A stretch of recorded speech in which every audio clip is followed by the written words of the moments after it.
Terence Crawford binalik ang belt ni Errol Spence matapos matalo via TKO sa round 9.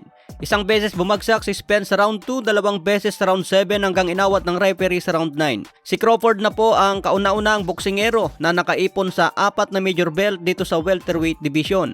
Bali 2 division na po yan. Undisputed siya sa junior welterweight at ngayon undisputed sa welterweight. Talagang pinatunayan ni Crawford na siya ang number 1 pound for pound.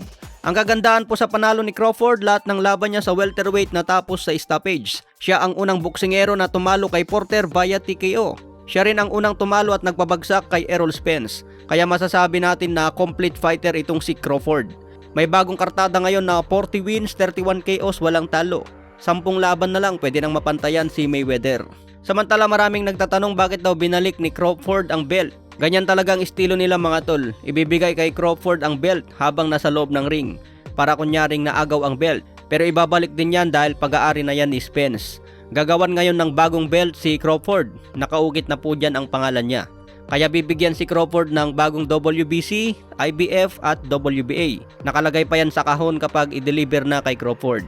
Yung belt ni Spence ngayon wala nang bisa yun mga tol. Pwede nang pang display sa bahay at koleksyon. Binigay na rin pala kay Crawford ang kanyang bagong titulo. Ito ang legendary Ring Magazine belt. Pinakita ni Crawford sabay sabing kayong lahat na nagsabing mahina ako. Actually I'm too strong.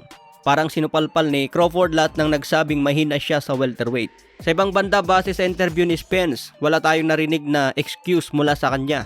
Maganda daw ang kondisyon niya at akala niya matatalo si Crawford. Pero hindi daw niya matimingan si Crawford kaya nahirapan magpatama. Sabi ng trainer niya mabagal daw yung reaction time ni Spence. Nagmukhang mabagal lang siguro si Spence mga tol dahil mabilis si Crawford. Pero aminado naman si Spence na mas malupit daw si Crawford ngayong gabi. Pinatunayan na siya ang tunay na undisputed. Inaamin na rin ni Spence na ito na ang huling laban niya sa 147 pounds. Baka aakyat na daw siya ng division. Napigilan lang daw ang plano niya na umakyat ng division dahil gusto niya maging undisputed dito sa welterweight. Tinanong din si Spence kung gusto pa ng rematch. Sabi niya pag-iisipan pa daw kung ano ang sunod na plano. Baka akyat na daw siya ng 154 pounds. Sa ibang banda naman, Kit Thurman sumaludo ng 3 beses kay Crawford. Masyadong mabilis daw ang galawan ni Crawford kaya naging mabagal itong si Spence. Nabasag daw ngayon ang style ni Spence na jab jab jab sabay body shot. Paliwanag ni Thurman, mabilis daw talaga ang boksingero na galing sa mababang dibisyon.